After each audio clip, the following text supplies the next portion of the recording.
Hello everyone, welcome to the Ichimoku.co daily market review for the trading day ending Tuesday, May 13th. Firstly, S&P 500 continuation of the trend to the upside today, but a very small white body candle at the top of a substantial uptrend, suggesting a very real possibility of a change of trend.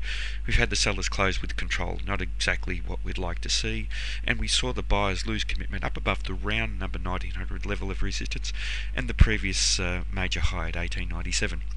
We have established a new high up above that 1900 level, but the important thing here is the rejection from that level, and it does suggest a real possibility of a change of trend. A change of trend should see support, and quite strong support, coming in at around 1883, but we have a bullish market in all three time frames, and any pullback that we may see, and there's not any confirmation of that at the moment, but any pullback we may see may be short-lived. Moving to gold futures and more indecisive trading. For the past 4 consecutive trading days, we've had fairly small body candles, doji type candles, spinning top type candles, and the market finding resistance around that 1300 round number and testing just below the Tenkan-sen in a very shy way on these indecisive type candles.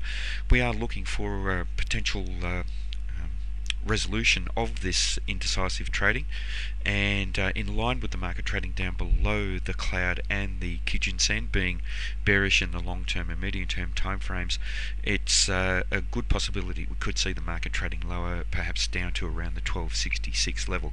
But at the moment, a lot of indecision in this market. If we do see a strongly bearish candle testing down around these levels and perhaps below the swing low around 1277, we could quickly see the market testing down to 1266.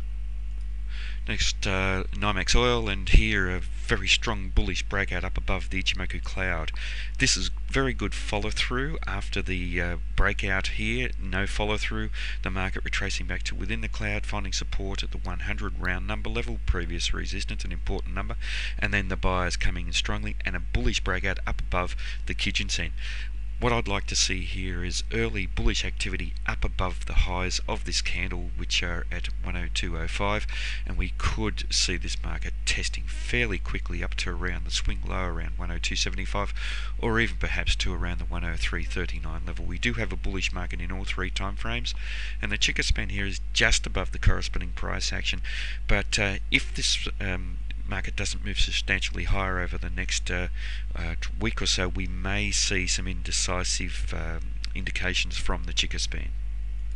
Next, moving to wheat futures, and here we've seen the market rejected from the 716 level, finding support around the round number 700.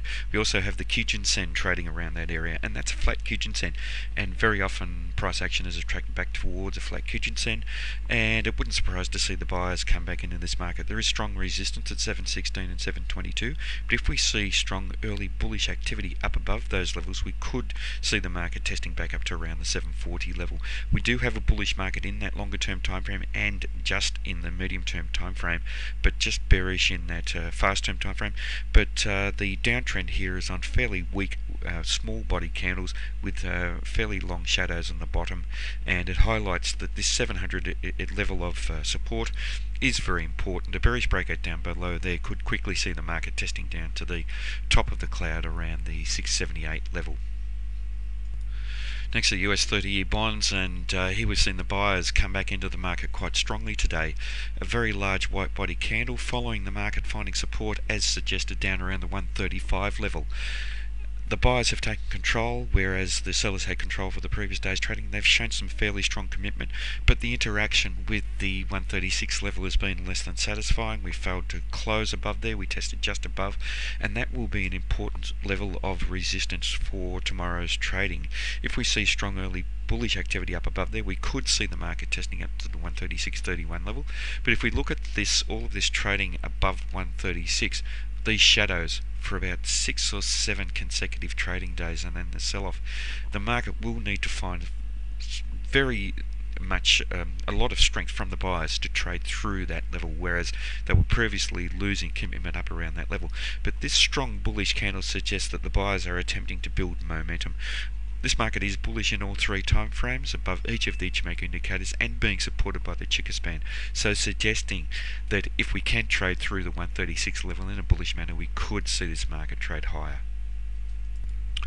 Moving to the S&P 500 futures on the hourly chart, and here for the previous day's trading we see this lack of activity for the previous day's trading compared to the dynamic activity that we saw for the prior day, where we saw the market trading above each of the Ichimoku indicators and trading in a very bullish manner up above the second pivot point resistance level. For yesterday's trading, the market importantly found support around the Kijun-sen and was rejected from below there. At the moment, as this market is trading, we are now seeing bearish activity down below the Kijun-sen and the Tenkan-sen, suggesting we could see this market trade to lower levels. Now, there is a limit to these lower levels, and if we look here at the pivot point levels, there is potential support down around the 1892 level, then down around the 1888 level for the second support level. Any rally here may be rejected from the middle pivot point level, trading around 1894, and we also have the Kijun-sen trading around there. But looking at the Kijun-sen, that is pointing flat, and we could see price action attracted back towards there. If we see a bullish breakout up above this area, we could quickly see the market trading higher to test to the first pivot point resistance level at 1898.